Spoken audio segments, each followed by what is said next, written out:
issue processing, and corporate exception processing. She also served as one of our lead technicians and was highly sought after by the producers to walk her through a case or help resolve their issues. I'm already tired just talking about all of that. But that's not all. Barbara craved knowledge and wanted to know and understand from the most minute detail of how a process or a system worked. As such, Barbara took it upon herself to learn how our AOS, our LifePro, and our Vantage systems worked.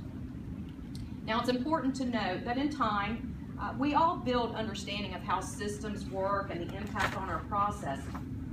However, with Barbara, she gained so much knowledge of the LifePro and Vantage systems. She was constantly contacted by the systems analysts and administrators, calling her, asking for help, because they did not know how to correct issues with the system that they built.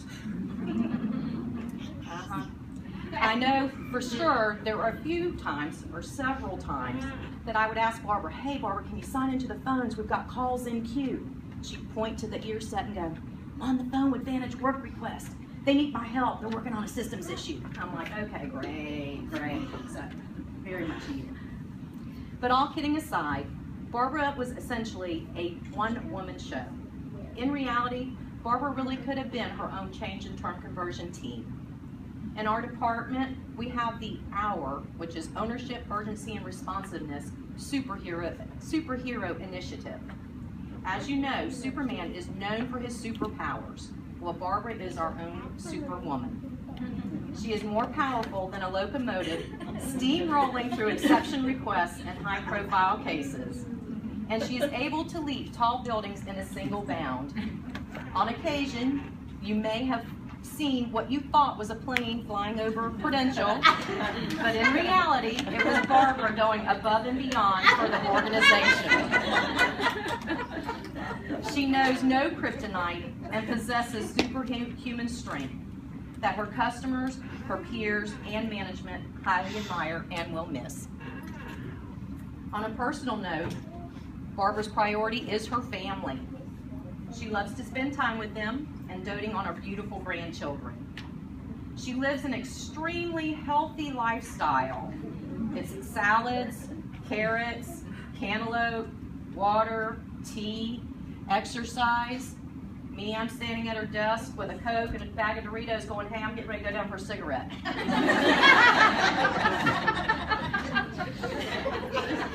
She loves the beach, spending time with friends, traveling, loves the Gators, and has a huge, I'm a Bulldog fan, by the way, and has a huge passion for art.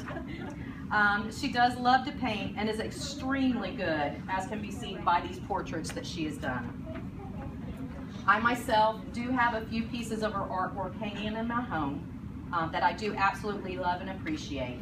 And Barbara, just so that you know, and not to get teary-eyed, but the beautiful portrait of my banjo is so appreciated. Just had to tell you that. I did tell Barbara before that she is going to make it big in the art world. So you may want to check out with her, hey, do you have any artwork laying around the house that I can buy? Because one day she is going to make it big and she's going to be worth millions. Just saying. She has a lot at home. What's that scheduled for? Well, normally, right about this time, unfortunately, I would be asking Barbara Scott, our manager, to come up and say a few words, but she's been called away unexpectedly. So Barbara's going to say a few words to you at some point when she's able to get back here. But I do have a letter that I would like to present to you. It's just a short letter from TJ, who was our prior director. And it says, Dear Barbara, thank you for your dedication and support to Prudential. As your retirement begins, take some time to reflect and appreciate the many career accomplishments and contributions you have made to Prudential. It has been my absolute pleasure to have you on the change and term conversion team. I wish you all the best in your future endeavors, TJ.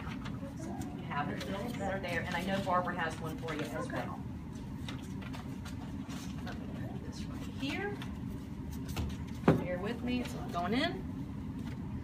All right. So what I'd like to do, Barbara, is I know usually around this time, after Barbara speaks, imagine she's already spoken, okay? I would turn it over to you and ask if you'd like to say a few words to everyone. Well, foremost, I need to just thank you for all your efforts for today. This looks great, so thank you very much. Thanks for all your help as co-workers. All those wonderful things could not have been accomplished without all of you. As you all know, what we do in the change and firm conversion area is like processing by committee. So everything we do is, discuss that, you bounce it off somebody, so thanks so much for all of what you've done. And I do thank Prudential for everything that they have done, provided me the opportunities for things that I have been able to do over the years.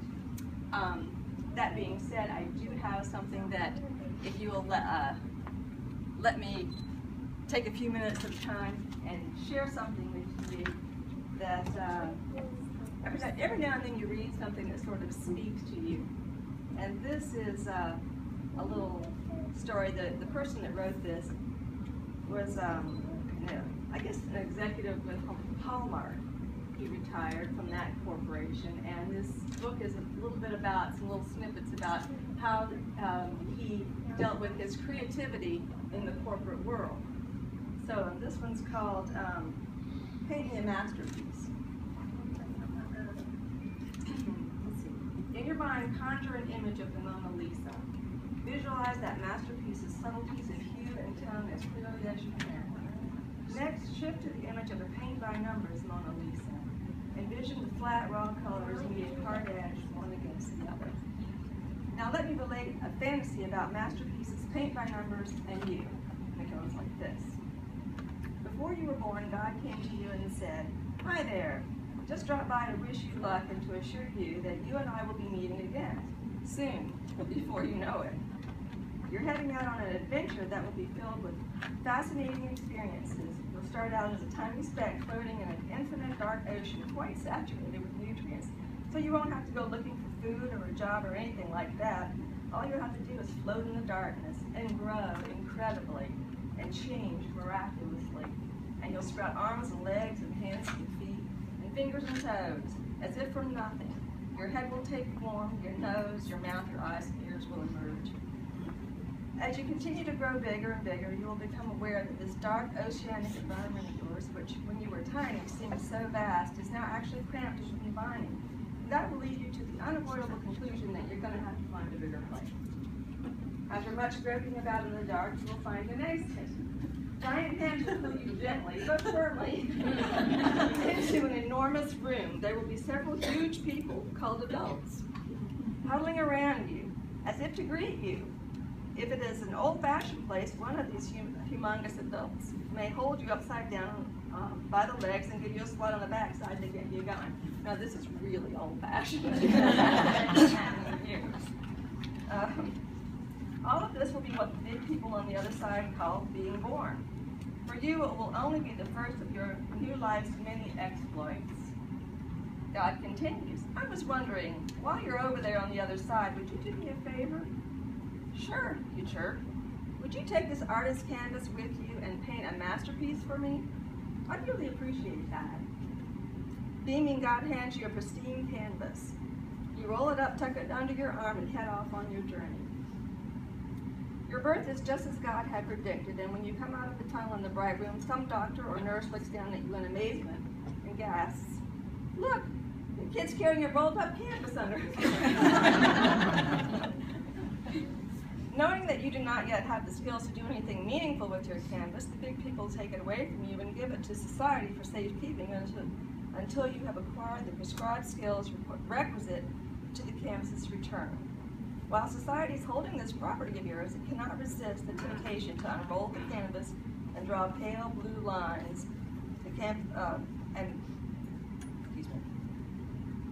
and blue numbers all over its virgin surface. Eventually, the canvas is returned to you, the rightful owner. However, it now carries the implied message that if you will paint inside the blue lines and follow the instructions and the little blue numbers, your life will be a masterpiece. For years, you worked on your paint by number creation. You dip your brush in the paint number 1, and you meticulously put it in the little lines on the blue line, say number 1, and you move to number 2, and you move to number 3. And after a few years, you get a little rebellious, and you paint 15 before the 12. And you keep working at that. And every now and then, you're going to get out of that little blue line, and you will try and wipe it away or cover it up before anyone notices your imperfection.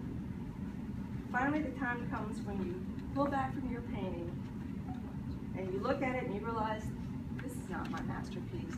These lines, these numbers have nothing to do with me. Today, that is past. Today, I wield a wider brush, pure sable. I am swooping it through the sensuous goo of cadmium yellow, alizarin crimson, or ultramarine blue, not 4, 13, or 8, to create the biggest, brightest, funniest, fiercest dragon that I can. Because that has more to do with what's inside of me than some prescribed plagiarism of somebody else's tour de force. You have a masterpiece inside you too. One unlike any that has ever been created or ever will be. And remember, if you go to your grave without painting your masterpiece, it will not get painted. No one else can paint it, only you. I'm gonna go.